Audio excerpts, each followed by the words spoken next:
10वीं क्लास के आपके पहला पाठ था स्वर्णिम भारत। उसमें पहले आपको पढ़ाया था मैंने भारत में प्रमुख जो 16 महाजनपद थे उनके बारे में।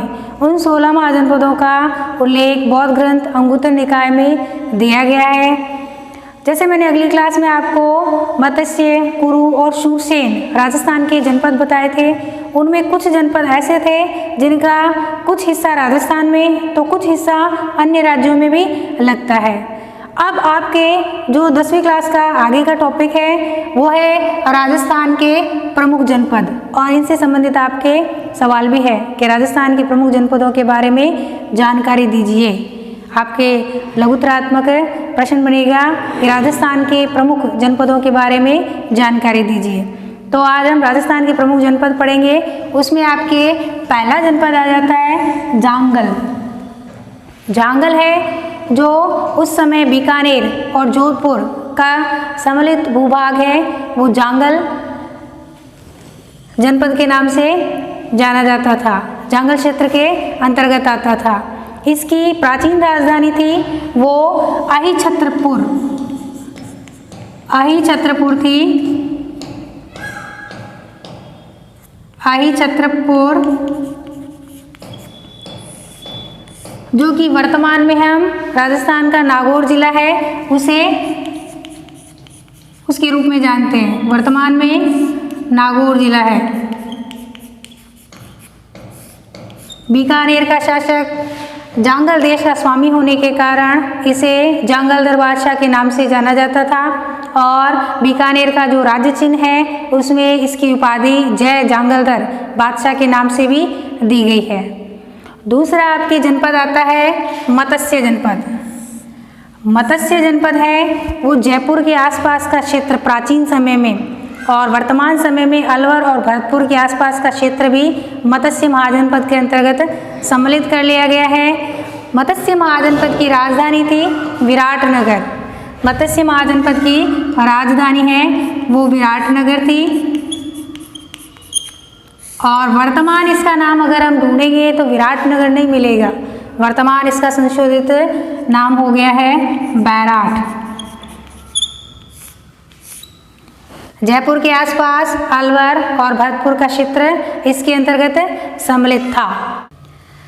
महाभारत काल में माना जाता था कि मत्स्य महाजनपद और चेदी महाजनपद पर एक ही शासक ने अधिकार किया था, और पहले मत्स्य महाजनपद को चेदी महाजनपद में, फिर कालांतर में इसे मगध साम्राज्य में सम्मिलित कर लिया गया था।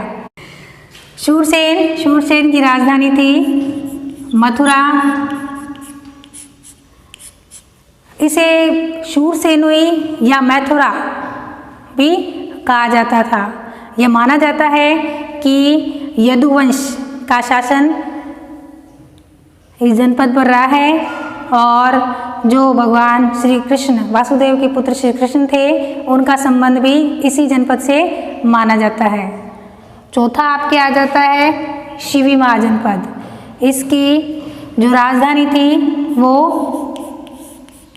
शिवपुर थी, और शिवी नामक शासक ने इस जनपद पर अधिकार किया था और इस जनपद का शासन चलाया था। और इन सभी जनपदों में गणतंत्रात्मक व्यवस्था होने के बावजूद भी जो शासन सत्ता थी वो कुलीन तंत्र के हाथों में थी, और कुलीन तंत्र के राजवंशों और राज परिवारों द्वारा ही शासन व्यवस्था का संचालन किया जाता था। लेकिन जब कभी ऐसी विरोध की स्थिति उत्पन्न हो जाती थी तो उस स्थिति में आम चुनाव या मत करवाए जाते थे, और इन मत करवाने के लिए अलग अलग प्रकार की बहुरंगी शलाकाएं काम में ली जाती थी। धीरे धीरे कालांतर में इन सभी जनपदों में जो शासक थे उनमें आपसी गुटबाजी होने के कारण और आपसी साम्राज्य विस्तार होने के कारण इन जनपदों का अस्तित्व है वो धीरे धीरे समाप्त होता चला गया, और फिर एक दो जनपद थे जो विशाल साम्राज्य के रूप में भारतीय भूमि पटल पर आविर्भाव हुआ उनका। उसके बाद हम आगे जो आपके टॉपिक लगते हैं उसमें ये सभी डिटेल में दिए हुए हैं, लेकिन एक एक करके इनके बारे में पढ़ेंगे। मौर्य वंश, शुंग वंश, सातवाहन वंश, गुप्त वंश, वर्धन वंश, पाल वंश, राष्ट्रकूट वंश, प्रतिहार वंश, चोल वंश, पल्लव वंश और चालुक्य वंश। इन सब के बारे में पढ़ेंगे।